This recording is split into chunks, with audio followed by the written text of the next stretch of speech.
The moment you stop reacting is the moment they lose power over you. Not when you fight back, not when you deliver that perfect comeback, but when you give them nothing, when you deny them the one thing their power depends on, your reaction. And if you've ever wondered why certain people always seem to have the upper hand, even when they're not smarter, not more skilled, not more deserving, there's a good chance you've been reacting too much without even realizing it. You've been feeding them, and they've been getting stronger.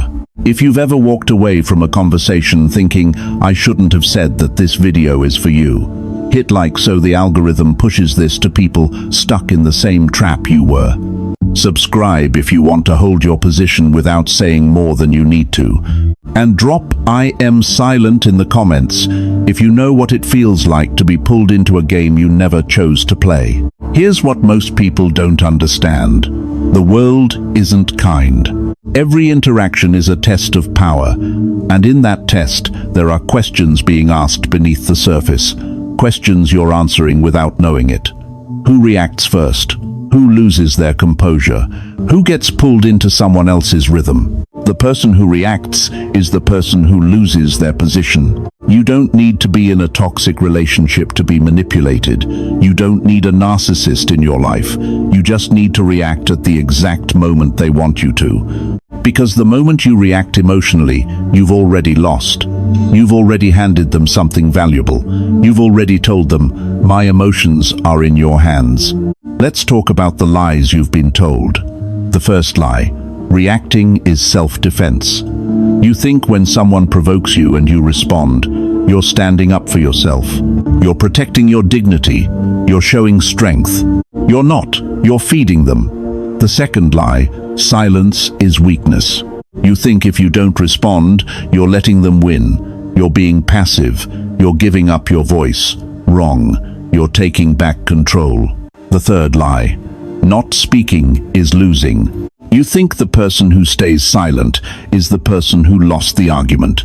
Wrong again. The person who reacts is the person who lost their position. Here's what actually happens every time you react emotionally. You're broadcasting a message. You're saying, you can move me, you can get inside my head, you can make me feel something I didn't choose to feel. And once they know that, they own you. Reacting isn't self-defense. Reacting is supplying energy. It's giving fuel. It's confirming that they have access to something inside you that matters. Every time you respond with anger, with defensiveness, with justification, you're telling them, I care what you think. I need you to understand. I need you to see me differently. And that need, that's the opening. That's where power shifts hands. That's where you lose without even knowing the game started. But here's what nobody tells you. This isn't personal. Robert Greene wrote in The 48 Laws of Power that those who control their emotions control the room. The Stoics knew this 2,000 years ago. Epictetus said, we cannot control external events, only our responses to them. This isn't New Age thinking. This is pattern recognition across centuries of human behavior. The person who reveals emotion first always loses ground. So here's the core rule. Let this sink in. Power comes from controlling your own reactions, not from controlling other people. Read that again. Power comes from controlling your own reactions, not from controlling other people. Now let's go deeper. Why do we react at all?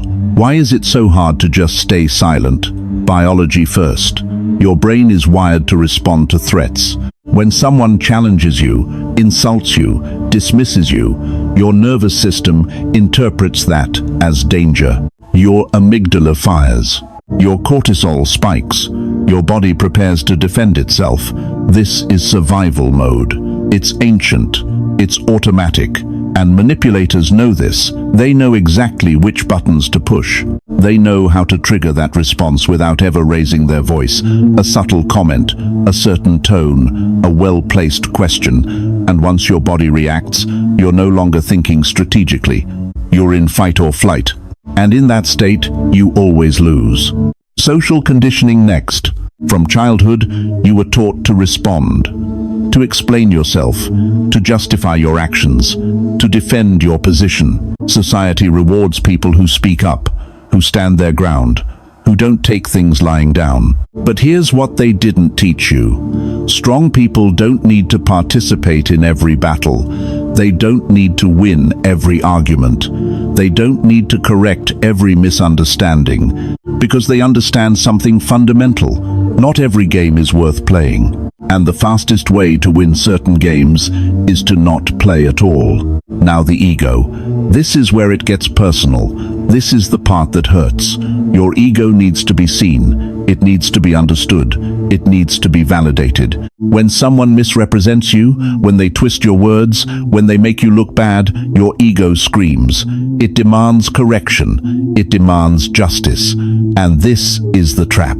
Because the moment you try to correct them, to explain yourself, to set the record straight, you've entered their frame. You've accepted their premise. You've agreed to play on their terms. Here's your mirror moment. I want you to think back.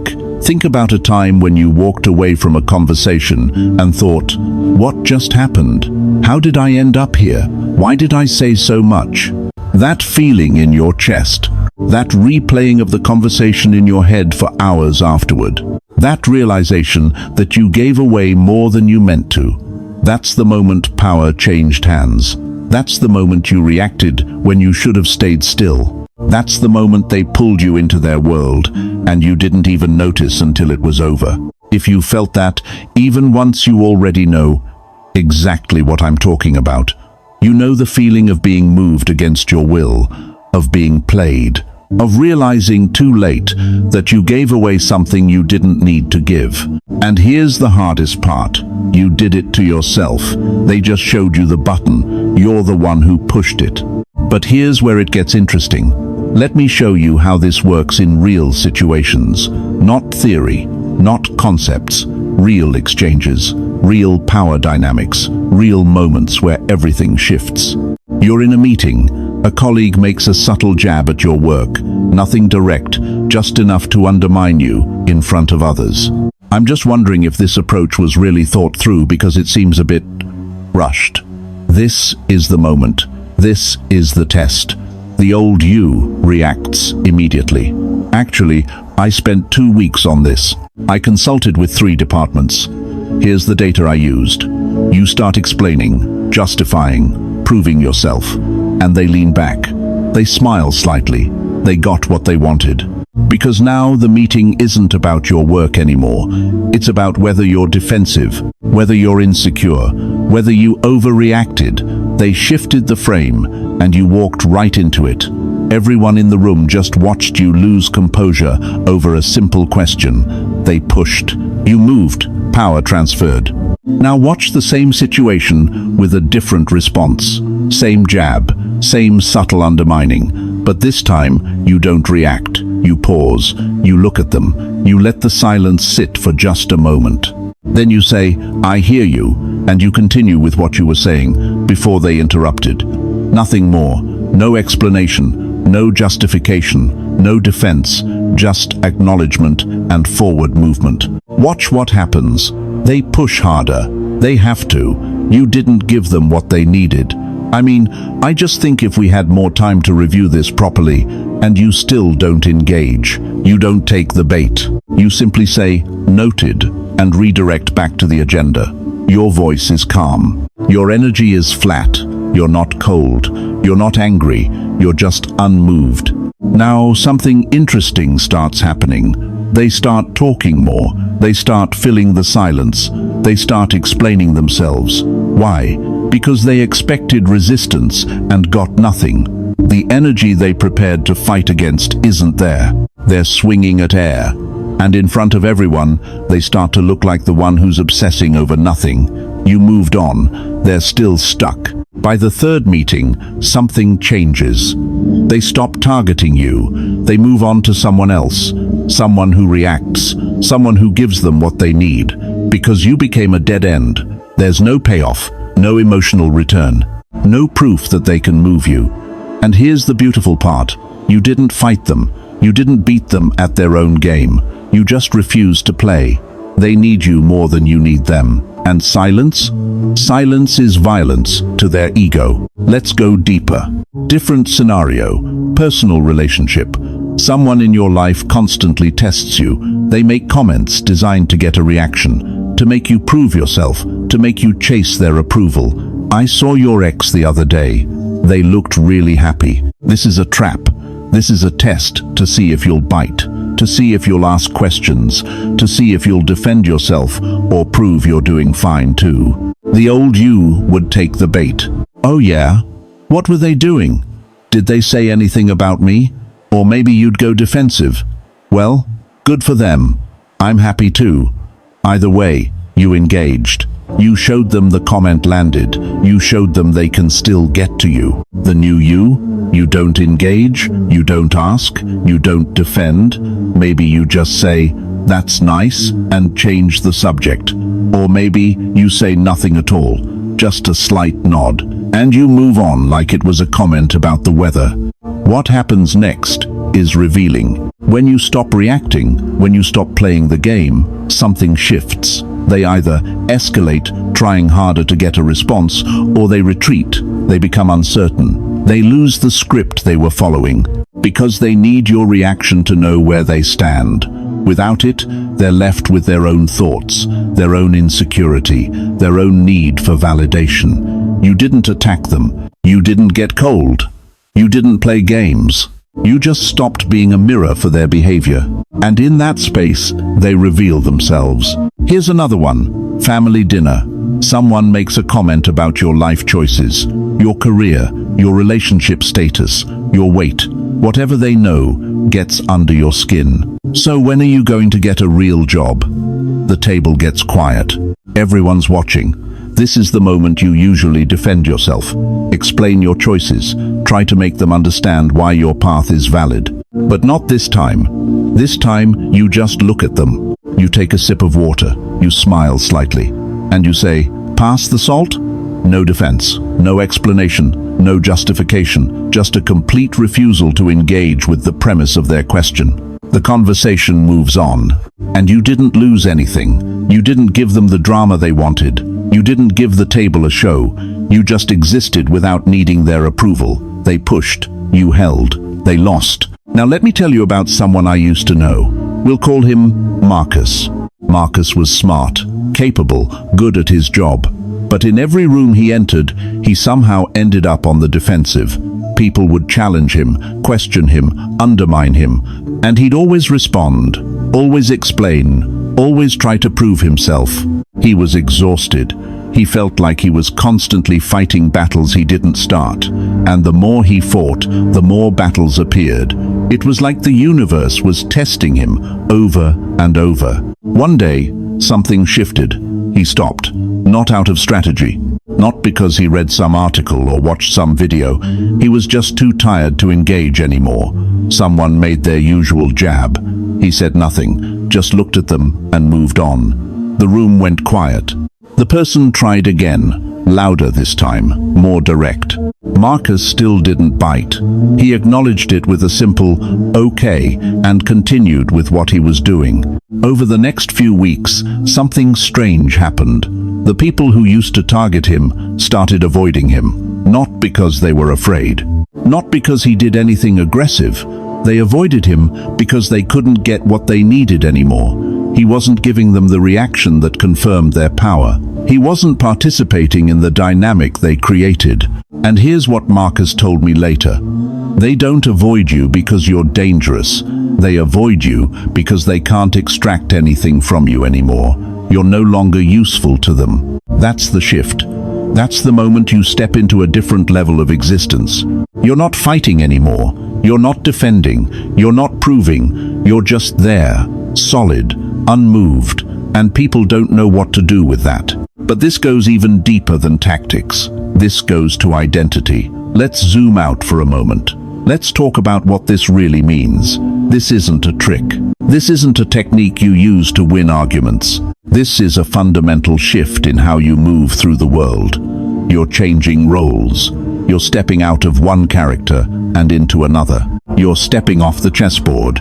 You're no longer a piece, you're watching the game. From The person who needs to be understood.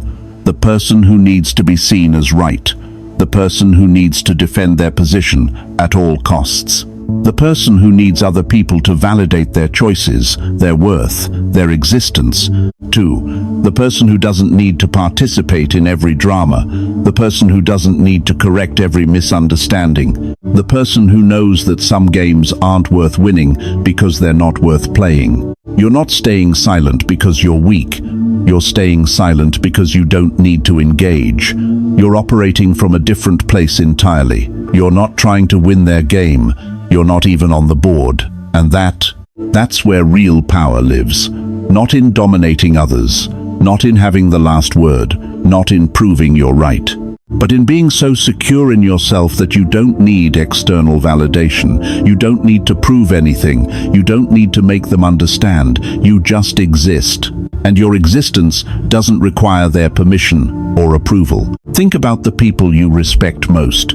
The ones who command rooms without raising their voices. The ones who don't need to fight for their position because their position is obvious. The ones who don't react to every provocation because they don't need to. They're not weak, they're not passive, they're just operating at a frequency most people can't access. They've realized something fundamental. The person who needs the reaction is always weaker than the person who doesn't give it. Most people won't be able to do this. They'll watch this video, nod along, maybe even feel inspired. And then the next time someone pushes their buttons, they'll react exactly the same way they always have, because they need to react.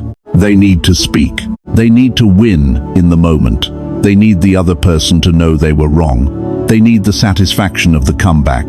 They need the feeling of standing their ground. And that need? That's the prison. That's the chain. That's what keeps them exactly where they are. If you're not one of those people, stay. Because this channel doesn't teach you how to win arguments. It doesn't teach you clever comebacks, or how to dominate conversations, or how to destroy people with words. This channel teaches you how to not lose from the moment you open your mouth. It teaches you how to hold power by giving nothing away. It teaches you how to move through a world full of games without becoming a player in every single one. If that's what you're looking for, you're in the right place. Subscribe, because there's more coming. And every video will challenge the way you think about strength, about power, about what it means to truly be in control. The weak react, the strong choose. And you're learning to choose. You're learning that silence isn't emptiness, it's not weakness, it's not surrender. Silence is power consolidated, it's energy preserved. It's you deciding that not every challenge deserves your attention. Not every provocation deserves your time. Not every game deserves your participation. And when you master this, when you truly internalize it, something remarkable happens. You stop being reactive. You stop being defensive. You stop needing to prove yourself to people who wouldn't believe you anyway. You become the immovable object, and the world has no choice but to move around you. That's the end game. That's the shift. That's what separates the players from the spectators, the manipulated from the unmovable, the people who get pulled into every drama from the people who walk through fire without getting burned. The moment you stop reacting is the moment you become dangerous, not because you'll hurt anyone, but because you can't be controlled. And in a world built on control, that makes you free.